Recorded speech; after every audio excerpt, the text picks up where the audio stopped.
everyone, my name is Amanda and welcome back to my channel. In today's video, I will be showing you 3 different DIY projects that your friends and family will definitely enjoy receiving. All of these projects are things that take some time to make and I think are perfect to work on during the month of December.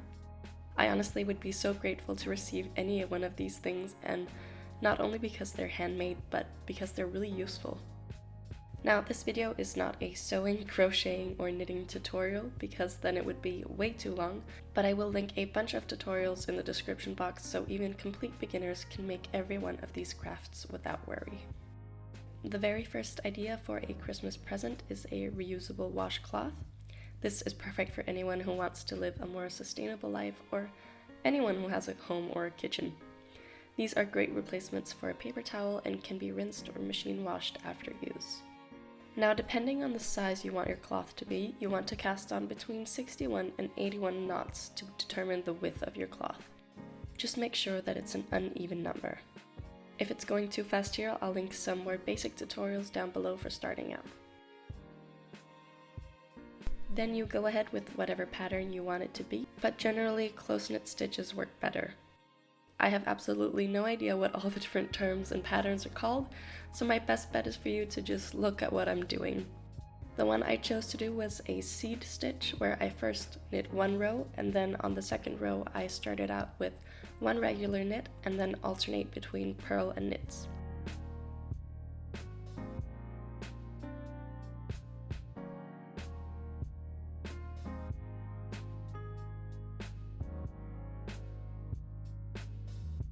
Unfortunately, I ended up running out of yarn for this particular cloth because I started out with 101 cast-ons, which was way too much, but this is how a finished cloth looks like with 61 cast-ons. To really make it a special gift, I paired it with 3 other dishcloths in different but complementary colors to make it a set, and I made mine both in different colors and stitches, but you can definitely make them all match as well.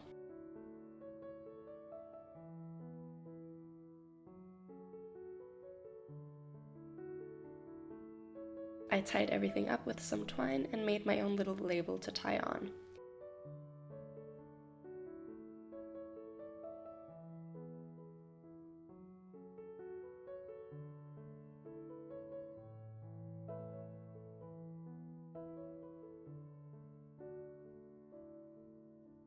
I really love this idea for a gift, and even though it's the most time-consuming of all the ones in this video, I still think just about anyone would love to receive this. Except for children, maybe.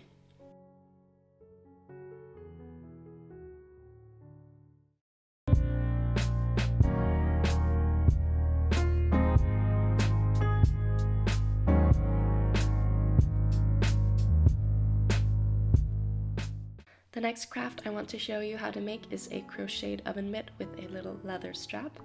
I used t-shirt yarn to get them stiff enough and to protect from whatever hot stuff you'll be handling. I used a 10mm crochet hook for almost the entire piece and started out with a slip knot and then went ahead and chained another 16. To do this, you just took the yarn and pulled through the loop. When you finish the 16 chains, go back into number 15, and yeah, it's probably easier for you to just watch rather than me explain, but this is called a single crochet. It's one of the most simple crocheting stitches, but I think it looks really great for this project.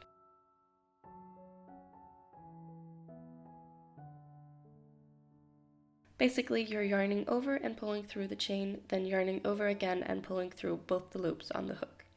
Repeat this all the way down through every chain, and every time you get to the end of the row, you want to flip your work and repeat. Do this until your crocheted piece is completely square.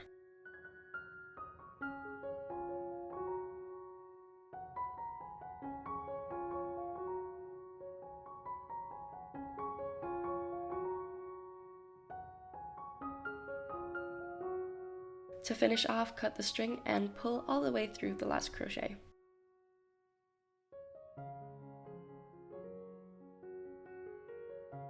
You could just tie a knot to secure it like I did here, but I also grabbed a smaller hook and weaved the remaining loose end in between the stitching to secure and finish it.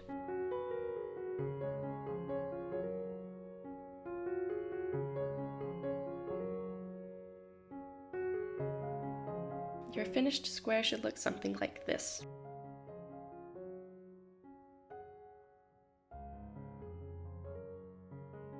Now to add the strap, you will need a piece of leather or faux leather, a needle, thread,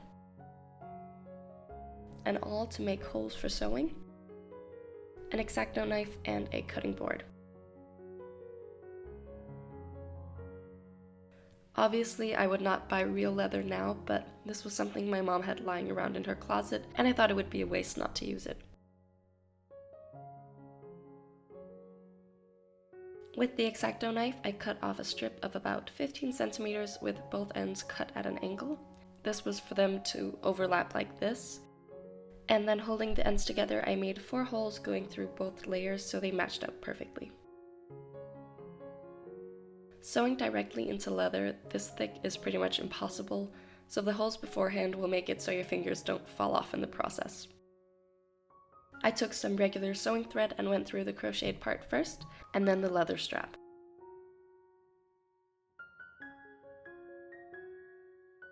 I sewed through each hole a couple of times to make sure everything was nice and tight. Then I cut the thread off on the back of the mitt, and you are done.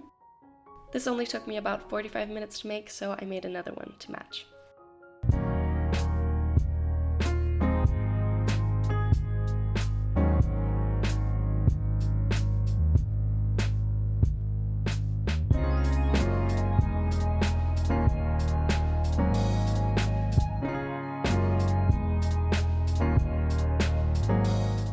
The final DIY for this video is a scrunchie, and to make your own you are going to need some fabric, an elastic, a needle, some matching thread, and a pair of scissors. I chose this beautiful silk velvet and cut it to a strip of about 40 by 10 centimeters.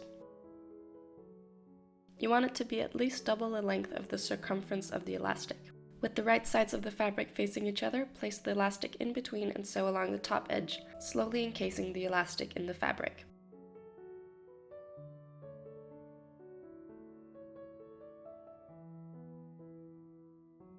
I did the most basic running stitch to sew together the velvet, which, by the way, is a terrible fabric to sew in.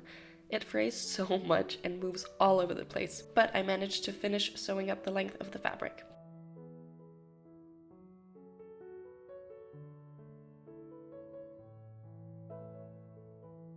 When you're done, sew a few times in the same spot to secure it and cut off the excess thread. Now you are going to reverse the fabric by basically feeding it through itself until it reaches the end and is right side out.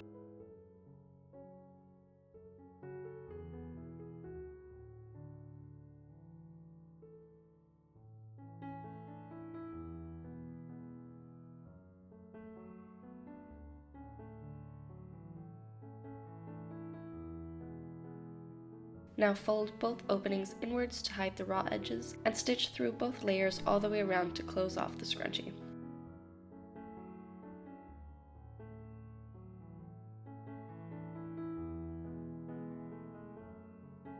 I know this is not the most discreet closure, but I wasn't sure how else you could stitch it to make it less visible.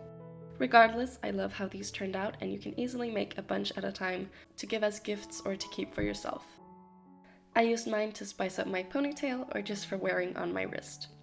They are so cute and really easy to make, so I hope that you try it out. In fact, if you decide to recreate any of these DIYs, remember to post a picture on Instagram and tag me, because I would love to see them. That said, this was it for today's video. I hope you enjoyed it. If you have any questions or ideas, please feel free to leave a comment down below, and otherwise I'll see you in my next video. Bye!